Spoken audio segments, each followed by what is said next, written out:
안녕하세요. 현장 인터뷰 이 사람의 정설아입니다. 여러분, 사람은 망각의 동물이라고 하잖아요. 어제 있었던 일도 잊어버리기도 하고요.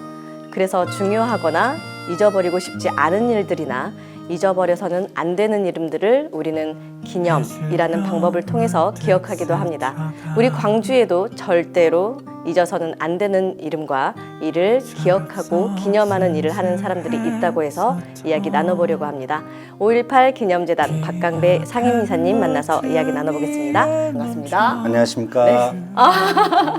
오늘 저랑 같이 이렇게 체크로 맞춰 입으신 거 아니죠? 네, 우연입니다. 우연. 저도 지금 80년도 생각하면서 이렇게 코스튬을 하고 왔는데 네. 저기 80년도 똑똑한 학생 같은가요?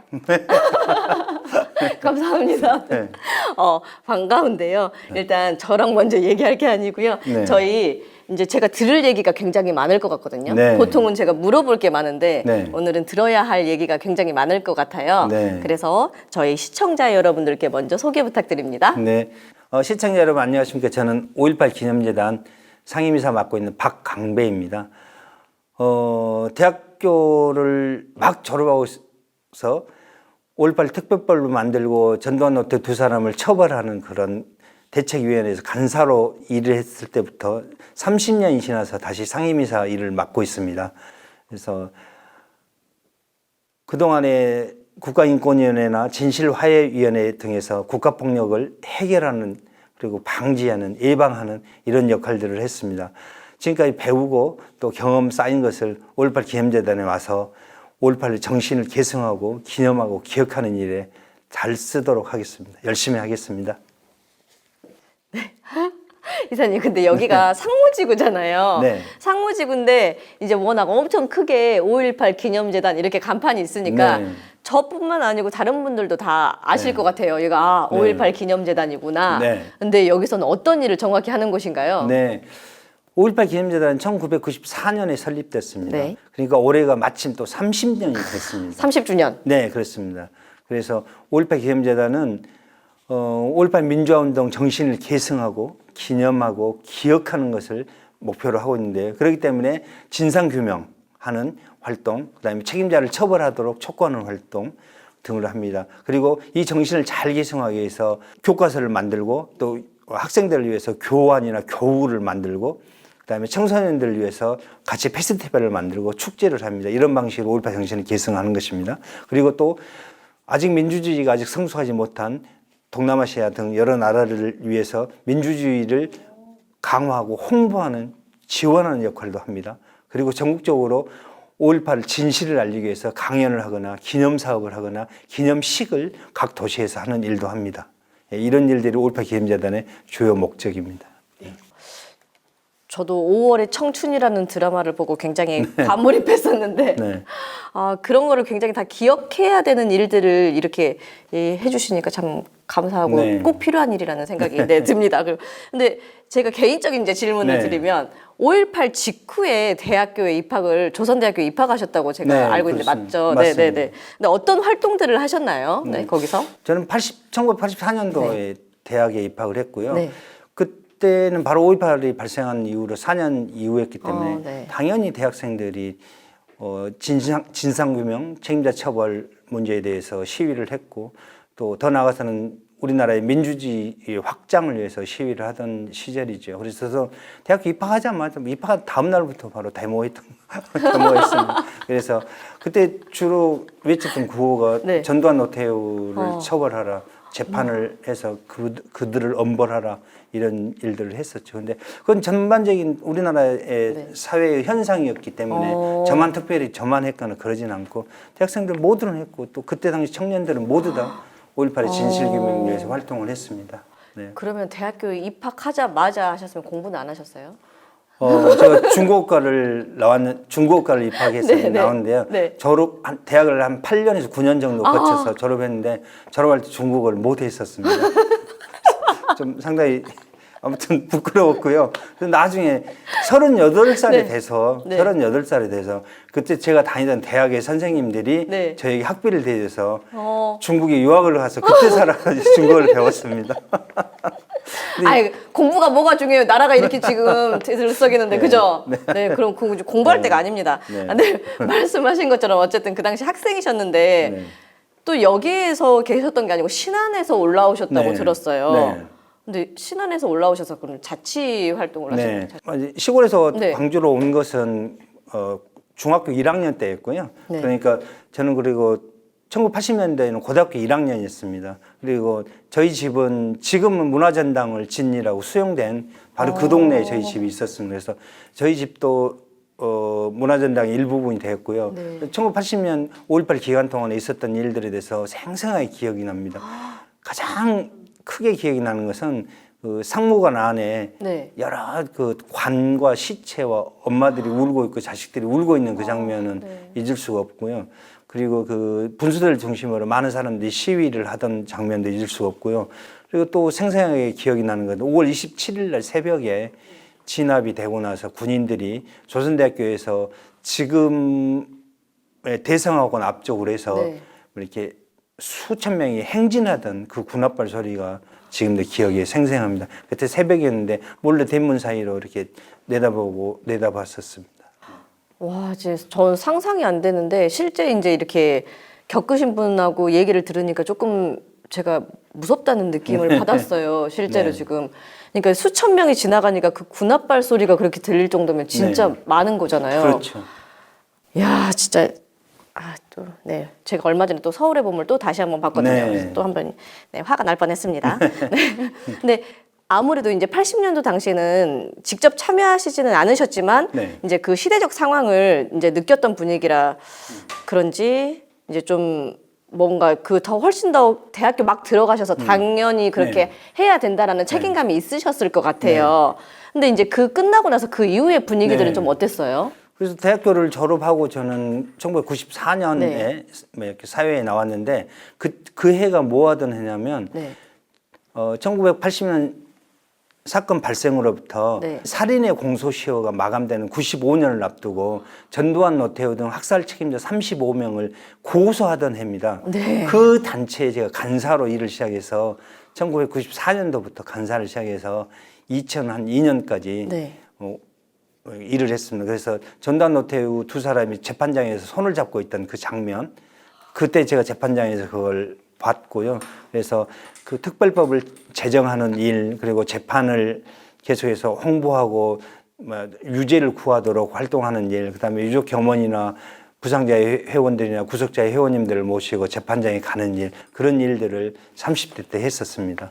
그리고 나서 97년도에 전두환, 노태우가 대법원에서 최종 형 확정 판결을 받아서 학살 책임자가 처벌이 됐던 것입니다. 아, 근데 지금 제가 말씀을 듣는 중에 그런 고등학교 때부터 시작해서 대학교에 본격적으로 대학생 때 본격적으로 지금 뛰어들었고 그 이후로 지금 계속 5.18 관련한 네. 일을 하신 거잖아요. 네. 근데 지금 이제 상임이사님이 되셨잖아요. 네. 그러면 지금 5.18을 바라보던 학생이 지금 쭉 5.18과 함께 하면서 상임이사님까지 되신 건데요. 그럼 상임이사가 딱 되면 이제 어떤 일을 하는 거예요? 네. 5.18 기념재단의 이사는 15분으로 구성되어 있고요. 그다음 네. 직원들은 30여 명 있습니다.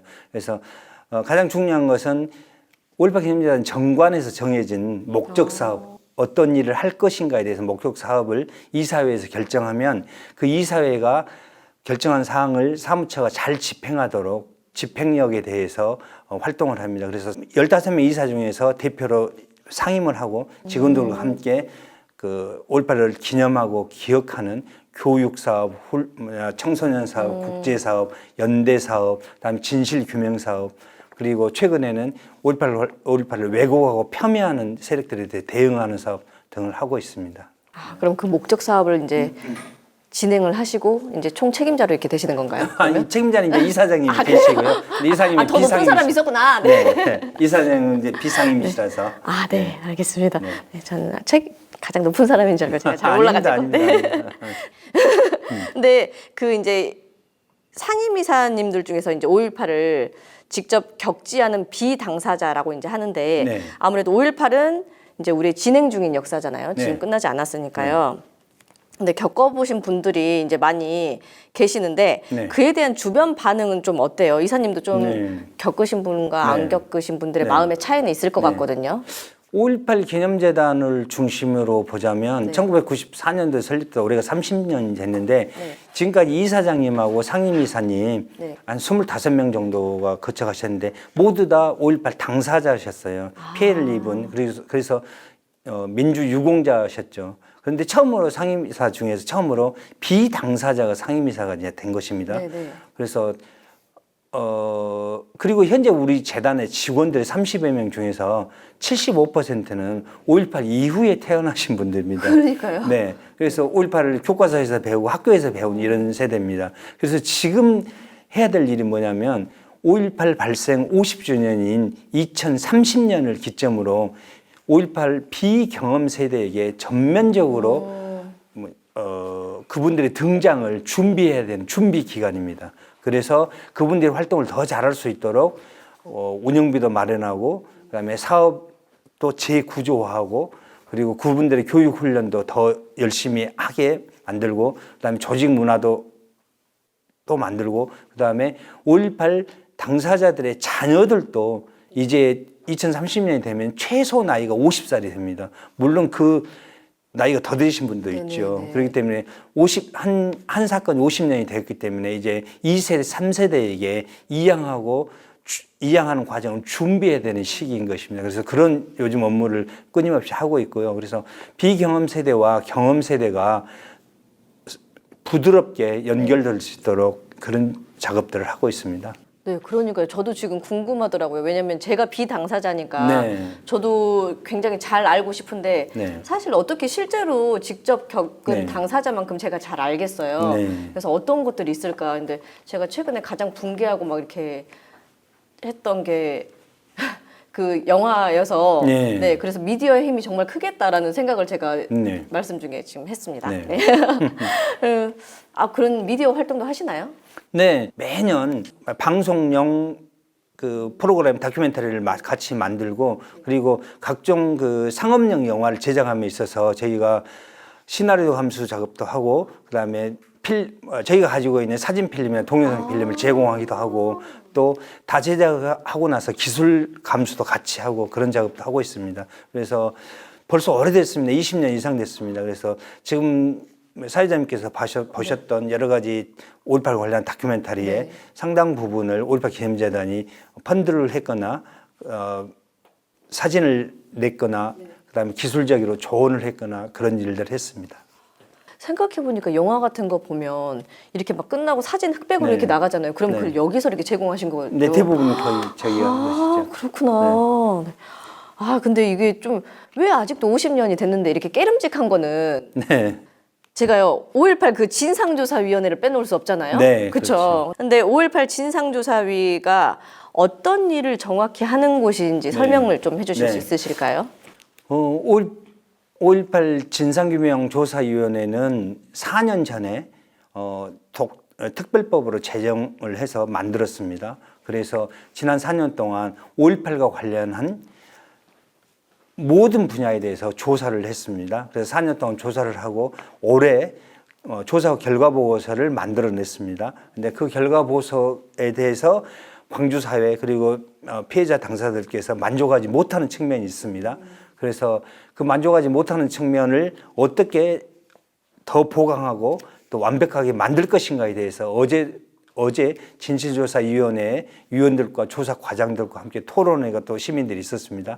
그 자리에서 서로 확인한 것은 뭐냐면 4년 동안 활동을 했지만 다소 부족한 게 있다. 그래서 이 부족한 것을 앞으로 어떻게 채울 것이냐에 대해서 논의를 하고 합의를 했습니다. 그래서 그 진상보고서가 5.18과 관련한 모든 것, 우리가 알고 싶은 거, 우리가 모르고 있었던 거, 우리가 궁금해하는 것, 모든 것을 담을 것입니다. 그래서 그 진상규명보고서가 나왔음에도 불구하고 만약에 부족한 것이 있다, 더 해야 될 것이 있다라고 한다면 5.18 기념재단이 또 민간 차원의 보고서를 국가 차원의 보고서에 대응해서 민간 차원의 보고서를 만들려고 또 준비를 하고 있습니다. 지금 일을 진행하는 과정에서 준비 과정만 들어도 지금 제가 엄청 네. 일이 많으실 것 같아요. 네. 근데 이제 이게 지금 단순히 지금 제가 질문을 드린 거는 진상조사위원회에 관한 것만 질문을 드렸잖아요. 네. 근데 상임이사 일도 또 하셔야 되잖아요. 네. 앞으로의 계획이 있으신가요? 네. 네, 상임이사로서 목표는 딱 한 가지입니다. 뭐예요? 뭐냐면 5.18 비경험 세대가 슬기롭게 등장하고 부드럽게 등장할 수 있도록 그들의 등장을 전면 준비하는 것입니다. 그래서 저의 목표입니다. 그래서 구체적으로는 5.18 기념재단의 운영과 사업을 안정화하는 것, 그다음에 5.18 민주유공자 자녀들의 2세들이 더 활동을 잘할 수 있도록 토대를 마련하는 것이 되겠습니다. 그러기 위해서 5.18과 관련한 교육훈련도 더 열심히 하고 또 그분들이 활동할 수 있도록 운영비도 마련하고 또 활동 잘할 수 있도록 공간도 더 만들고 이런 일을 계속 준비를 하고 있습니다. 그래서 또 광주에 있는 5.18 관련해서 함께 일을 해오는 지역의 시민사회단체, 그다음에 5.18 제단체와 주요 의제에 대해서 항상 협의하고 논의하는 그런 테이블도 또 만들고 있습니다. 네. 제가 뭐도 하고 있고 뭐도 하고 일이 진짜 많으실 것 같은데 그래도 하셔야 될 것 같아요. 너무 중요한 일이니까. 열심히 해야죠. 네네. 네. 저희가 광주 5.18이잖아요. 네. 그래서 저희 광주 시민분들께 네. 한 말씀 부탁드립니다. 네, 시민 여러분, 5.18 기념재단이 이제 30년이 되었고 5.18 민주화운동이 발생한 지가 올해가 44주년이 되었습니다. 그래서 아직도 많은 진상이 밝혀지지 않았고 책임자 처벌도 불충분하고 정신 개성도 부족하고 당사자들의 삶을 잘 살피는 문제도 부족합니다. 그리고 기념사업도 더 열심히 해야 될 상황입니다. 그래서 5.18 기념재단을 중심으로 시민사회단체와 협력하고 또 시민들을 모시고 일을 더 잘하려고 교육훈련도 열심히 하고 조직도 강화하고 정비하고 있습니다. 시민 여러분 조금만 더 관심을 가지고 저희들 살펴봐 주시면 지금까지 혹시라도 있었던 갈등이나 불협화음에 대해서 용서를 구하고 더 열심히 하겠습니다. 열심히 하겠습니다. 감사합니다. 와, 좀 멋있어요. 근데 관심을 가지려면은 5.18 기념재단 홈페이지 이렇게 검색하면 되나요? 그렇습니다. 그리고 5.18 기념재단 홈페이지를 포함해서 44주년 기념 행사위원회 홈페이지가 있습니다. 44주년 올해 광주에서 무슨 행사나 기념사업이 벌어지는지 한꺼번에 다 볼 수가 있습니다. 그걸 보면 청소년은 청소년대로, 엄마는 엄마대로, 당사자는 당사자로 참여할 수 있는 행사가 많습니다. 그걸 보시고 꼭 나와주시면 좋겠습니다. 제가 생각했을 때 기념이란 과거를 기리고 현재를 포용하고 미래를 밝히는 일이 아닐까 싶은데요. 우리의 소중한 역사인 5.18 민주화운동도 명확하게 진상조사가 이루어지고 5.18 관련자들의 아픔을 보듬어주고 미래의 세대들에게 전달해 주어야 하지 않을까 싶습니다. 현장 인터뷰 이 사람 여기서 마치겠습니다. 감사합니다. 감사합니다. 네, 감사합니다. 수고하셨습니다.